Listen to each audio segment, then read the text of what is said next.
मानव भूगोल की मौलिक विचारधाराएं। मानव भूगोल जो मनुष्य और पर्यावरण की अंतर्क्रियाओं तथा उनसे उत्पन्न क्षेत्रीय भिन्नताओं का अध्ययन है, में मानव और प्रकृति के संबंध को लेकर कई मत पाए जाते हैं। इन्हीं मतों के आधार पर विभिन्न विचारधाराओं का मानव भूगोल में क्रमिक विकास हुआ है। मानव भूगोल के विकास की प्रारंभिक अवस्था 19वीं शताब्दी में प्रकृति को प्रधान माना गया और मानव को प्रकृति की उपज समझा गया।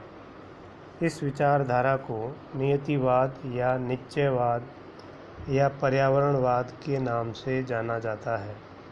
इसके प्रवर्तक मुख्यतः जर्मन भूगोलवेत्ता थे, जो प्रधानतः भौतिक भूगोल के समर्थक थे।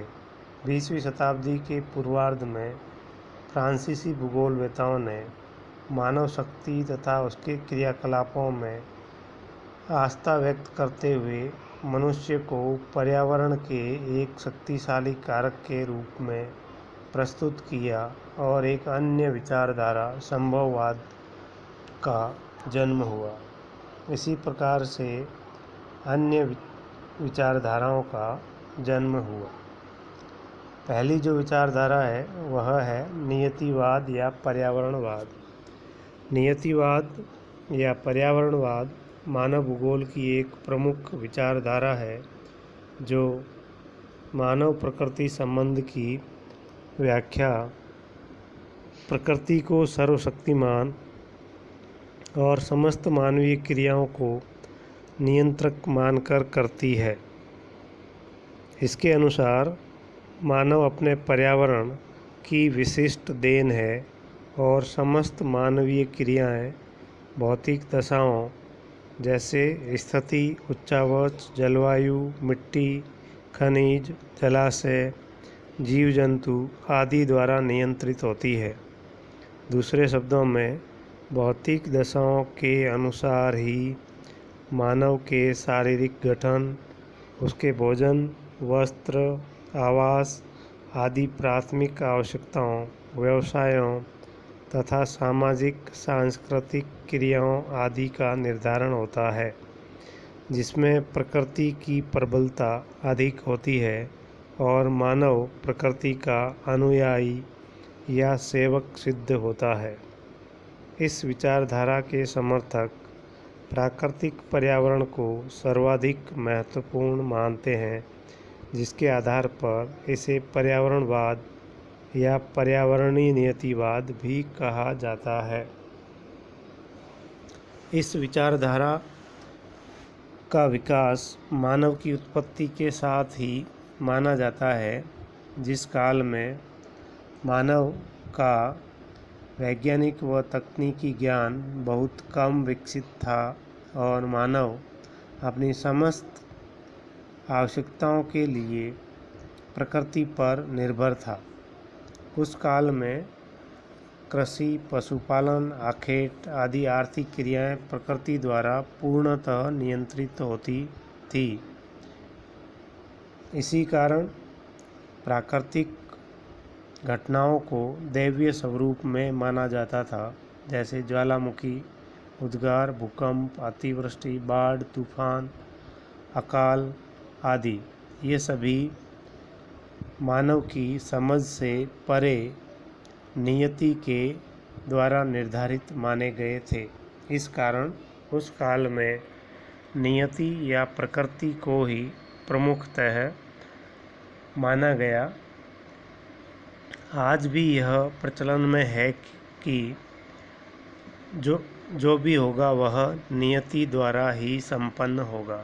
इसका अर्थ है कि मानव नियति का फॉलोवर है, उसका निर्धारक नहीं है।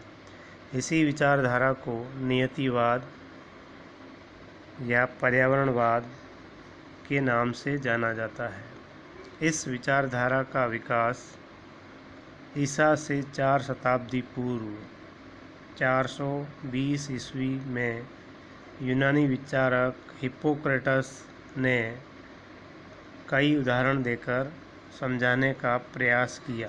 उन्होंने बताया कि आराम पसंद एशियाई तथा मेहनती यूरोपीय निवासियों की प्रकृति में पाई जाने वाली भिन्नता को उनके पर्यावरण की उपज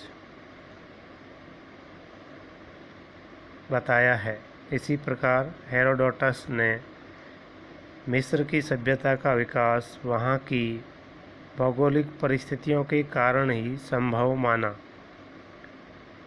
इसी तरह के विचार थ्यूसिडाइड्स ने भी व्यक्त किए।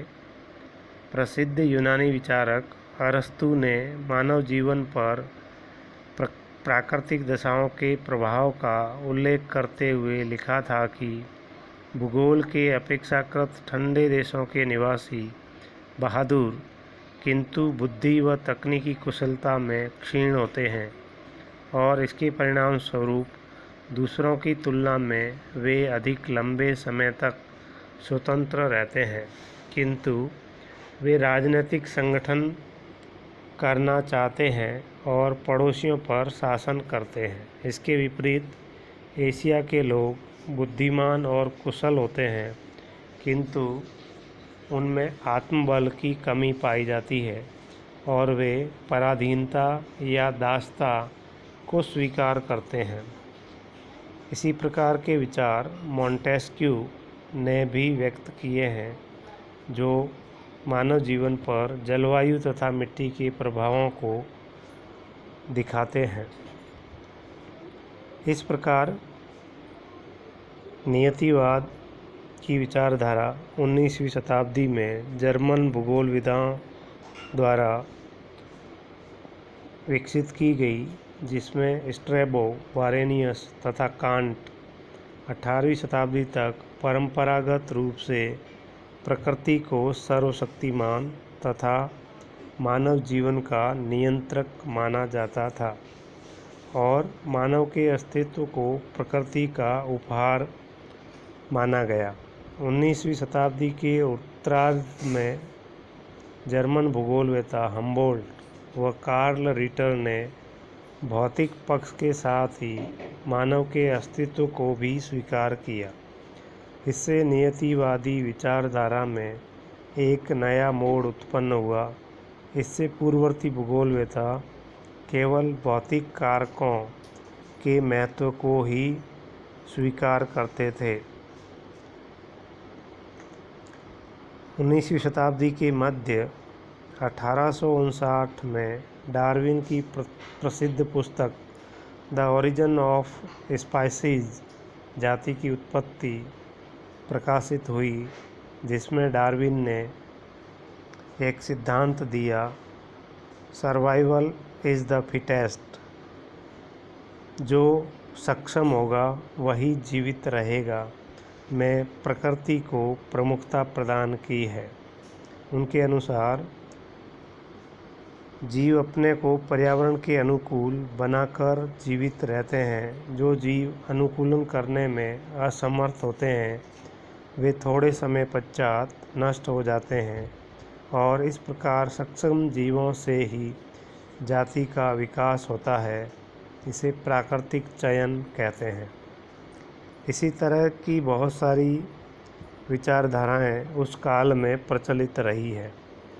जर्मन जीवशास्त्री तथा दार्शनिक अर्नेस्ट हैकल ने पारिस्थितिकी या इकोलॉजी पर बल दिया और स्पष्ट किया कि मानव सहित सभी जीव अपने पर्यावरण से अनुकूलन करते हैं।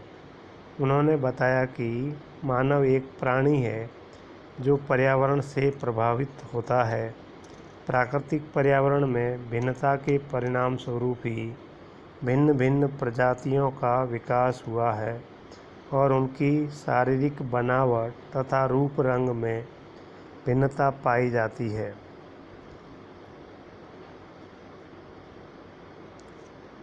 इसी तरह के विचार डेमोलिन्स ने व्यक्त किए। उनके अनुसार एशिया के स्टेपीज में मंगोल प्रजाति, टुंड्रा में एस्किमो तथा लेप्स और अफ्रीका के जंगलों में रहने वाली निग्रो प्रजाति अपने अपने पर्यावरण के अनुकूलन ही विकसित हुई है।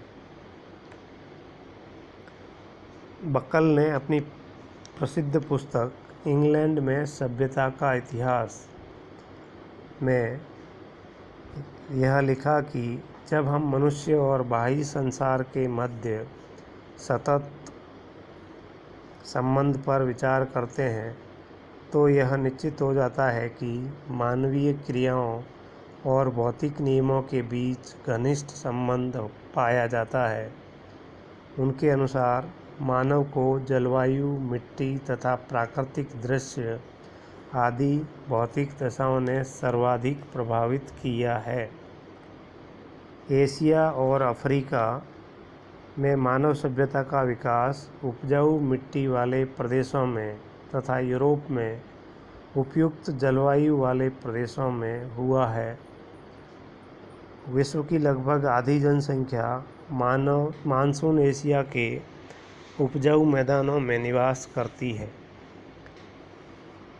इस तरह के विचार यह सिद्ध करते हैं कि पर्यावरण या प्रकृति के भौतिक कारक मानव के शारीरिक, मानसिक व भौतिक संरचना को प्रभावित करती है। यही नहीं, यह प्रभाव उसे मानसिक रूप से कमज़ोर या ताकतवर भी प्रदान करती है या बनाती है। इसी प्रकार के विचार फ्रेडरिक रेटजेल ने भी व्यक्त किए, जिनके अनुसार प्राकृतिक पर्यावरण के आधार पर जनसंख्या का वितरण संभव होता है और यह जनसंख्या वितरण पर्यावरणीय दशाओं से नियंत्रित होता है। उन्होंने अनेक उदाहरणों द्वारा यह सिद्ध करने का प्रयत्न किया कि मानव के रहन-सहन, उसकी आर्थिक तथा सामाजिक क्रियाएं और संस्कृति आदि पर्यावरण के अनुसार ही निर्धारित होते हैं। रेटजेल ने मानव भूगोल के अंतर्गत मानव जीवन की व्याख्या पर्यावरण के संदर्भ में प्रस्तुत की, जिसके कारण उन्हें प्रमुख नियतिवादी माना गया। रेटजेल की शिष्या कुमारी एलन चर्चिल सैम्पुल ने नियतिवाद का प्रबल समर्थन किया। उन्होंने अपनी पुस्तक इन्फ्लुएंसेस ऑफ ज्योग्राफिक एनवायरनमेंट 1911 में प्रकाशित की, जिसमें उन्होंने रेटजेल के विचारों को आगे बढ़ाते हुए कठोर नियतिवाद का समर्थन किया। उनके अनुसार मानव भूतल की उपज है। इसका अर्थ केवल इतना ही नहीं कि वह पृथ्वी का बच्चा है, उसकी मिट्टी की धूल है, बल्कि यह भी है कि पृथ्वी ने उसे जन्म दिया है, उसका पालन पोषण किया है, उसके कार्य निर्धारित किया है, उसके विचारों को दिशा प्रदान की है, उसके सम्मुख कठिनाइयाँ उपस्थित की है, जिन्होंने उसके शरीर को शक्तिशाली और उसमें बुद्धि को तीव्र बनाया है, उसको सिंचाई और नौकायन की समस्याएं प्रदान की है और इसके साथ ही उनके समाधान के लिए संकेत बता दिए हैं। वह उसकी हड्डी और ऊतक में, उसके मस्तिष्क और आत्मा में प्रविष्ट है। इस प्रकार सैम्पुल एक कठोर नियतिवादी विचारक थी, जिन्होंने मानव को प्रकृति के दास के रूप में प्रस्तुत किया। किंतु इस प्रकार से विभिन्न पर्यावरणविदों ने नियतिवाद का समर्थन किया, जो मुख्य रूप से मानव के वैज्ञानिक व तकनीकी ज्ञान की अल्पता को प्रदर्शित करता है। धीरे धीरे यह विचारधारा 20वीं शताब्दी में डाइल्यूट होने लगी और इसका प्रभाव कम होने लगा। मानव ने अपनी वैज्ञानिक व तकनीकी ज्ञान द्वारा प्रकृति के ऐसे क्षेत्र जो उसके लिए उपयोगी नहीं थे, अपने ज्ञान द्वारा उन्हें उपयोगी और उपयोग में लेना प्रारंभ किया। ऐसी तकनीकों के विकास से ऐसे क्षेत्रों में या विषम जलवायु क्षेत्रों में अपनी पहुंच की, जिससे नियतिवाद की विचारधारा को विराम लगा।